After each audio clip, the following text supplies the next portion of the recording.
Hi, my name is Mark Walioni, and I teach technology in Upcountry Maui in Makawao.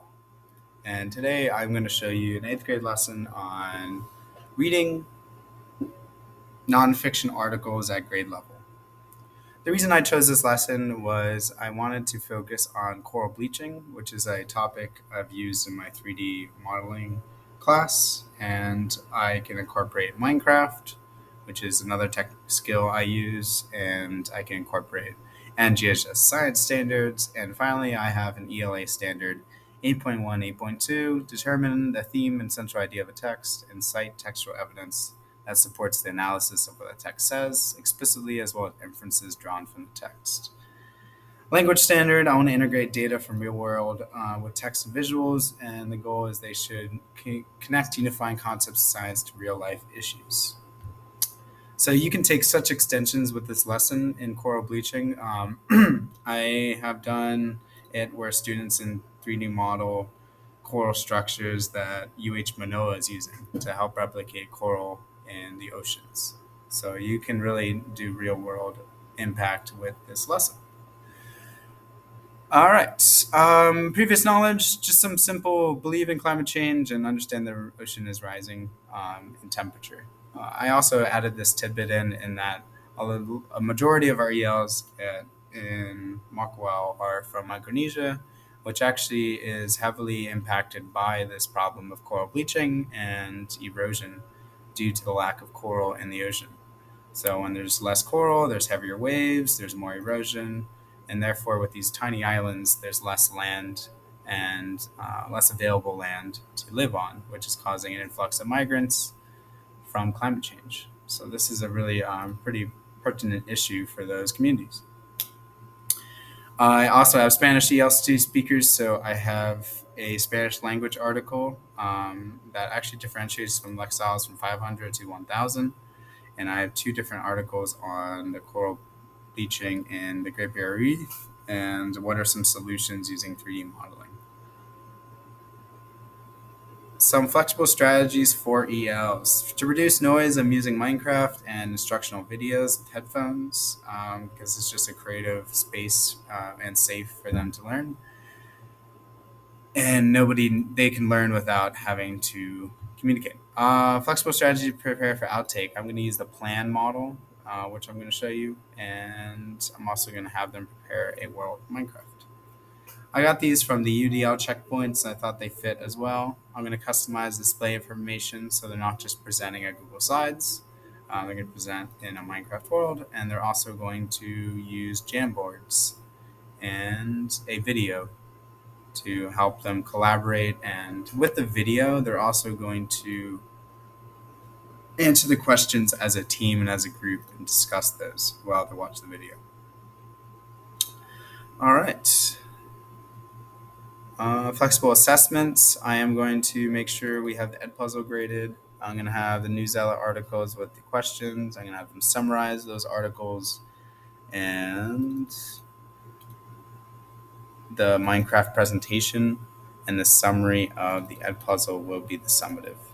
And then the rubric for the Minecraft world is down here. It's pretty simple, just the 5 whys, something I just want to hammer home with them for my nonfiction summaries, and a 2 to 3 minute presentation, and just some creativity and effort within the Minecraft world.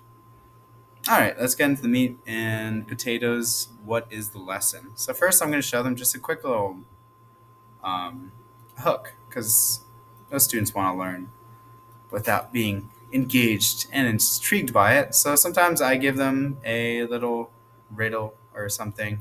I'm 50 million years old. I cure millions of diseases. Tourists love me. Incredibly attractive. Who am I? The answer is coral. Something many people can't see on a daily basis, but luckily we can. So what is amazing about this coral? What is happening? Well, you can see that a lot of it is dying. And by 2050, it seems that almost all of our corals will be extinct. At least that's what we're predicting based on the current trends in rising water. So what can we do to fix it? I want the students to watch this full feature documentary, Chasing Coral. It is on the Edpuzzle over here.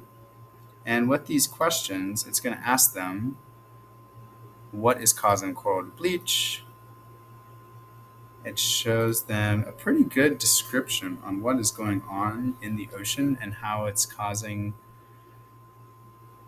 you can see factories, heat from the sun is trapped in our atmosphere, causing the waters to rise. And with these questions, it's going to help them with their Minecraft world. It's going to help them with their summary, but also I want them to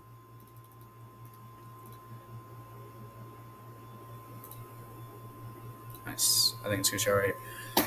I want them to talk in their peers. It's important they talk with one another and explain what do they see, what is going on here, what do they notice, what do they observe. Is that what coral should look like? Okay. And moving on. Then they're going to the T-chart graphic organizer, and they must identify the problem and solution of coral bleaching. All right. Before they get into the T-chart, though, I want them to use this plan model. So for them to prepare for output, they're going to use this plan model of taking part a chapter in a textbook is really what I use this for.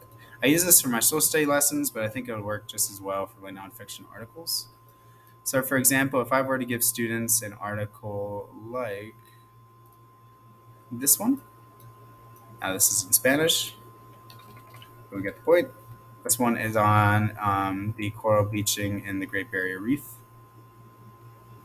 And then this one is on some ways we can solve the coral bleaching with 3D modeling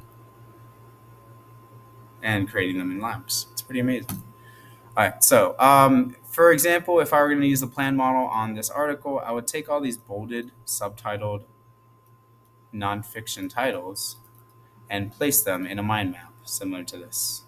So I'm going to have the main title, coral bleaching in the Great Barrier Reef, and then I have 5 different sections. I should have done this on my own mind map. I'm going to use this mind map example for social studies. So after they predict what's going to happen in the article, they're going to locate what do they know about these topics and what do they not know. So again, taking this idea of these topics based on these 3 headings, what do you know about the carbon? What do you know about coral turning white? What do you know about the carbon climate change in Australia? If they do not know about one of these topics, they're going to put a question mark by it. As you can see, the question marks, and if they do know, they're going to put a check mark. It's super simple. It's just a way we do this already in our heads as good readers. But what do you know? What do you not know? If you do not know it, then we're going to add to it. So how can we add to what we do not know? This I would like if they're EL students specifically, I would like the cooperating teachers or the teachers to come in and help them add to it, because it does seem a little counterintuitive just to ask the student, oh, if you don't know what interaction between people and environment is, just figure it out. So let's help them find good sources and put that information in. But once they have a good mind map, they have the things they know, they added the things they don't know. Now let's note or summarize the information. So taking what we all know now, how can we summarize it into a paragraph? And then we're going to use sentence starters for that as well. I really like this activity because it's really simple. It looks complicated, but it's a 4-step process on predicting, locating, adding, and then noting. All right. And let me show you that T-chart. I'm going to have problem, solutions. What is the problem? How can we solve it? And something I want to show you is the Minecraft world. So if you keep scrolling down, the first activity is reducing noise. That's going to be on the differentiated Edpuzzle video. The second is preparation for outtake. That's what I just showed you with the plan model. And I also have a model of it down here. And then finally, Minecraft. What does Minecraft look like for coral bleaching? I want them to group up in pairs of 3. They can work on each section, but I want a recorder, a presenter, and a designer. Designers are going to actually build the aquarium tanks in the 3D world. The recorders are going to use NPC characters to explain the content, and the presenters and the recorders will help each other to present the content. And I just want a 2 to 3 minute presentation on what is going on in the corals in our ocean and how can you use Minecraft to present that information and your understanding. All right, here are some coral facts. Well, again, I don't want them to use just a basic Google slide, so they can look at this and see what information they can get from this and put it into their Minecraft world. So, for example, rising ocean temperatures due to climate change are causing coral bleaching. So then we go into the Minecraft world, and we can actually show them the dead corals versus the live corals. And then they can use an NPC character similar to this guy on just a coral bleaching expert. And you can actually change what they look like, and it's a fun way to present information to your peers. And so when they come up, their world will look similar to this, where you can kind of show them a pixelated version of what the ocean looks like. All right. In terms of my activity reflection, I will plan to do this very soon because I want them to get into 3D modeling this coral. I think I have an image of that too.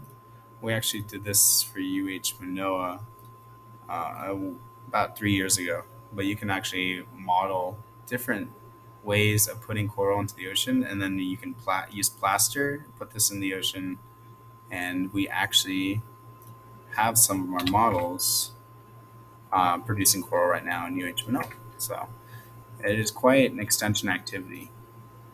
But in terms of literacy and helping ELs, specifically, I really want them to use more graphic organizers. So I was saying I want to talk to the EL department um, and the ELA department and get more reading strategy graphic organizers so I can kind of use similar models like the plan model, just something more consistent across all cores.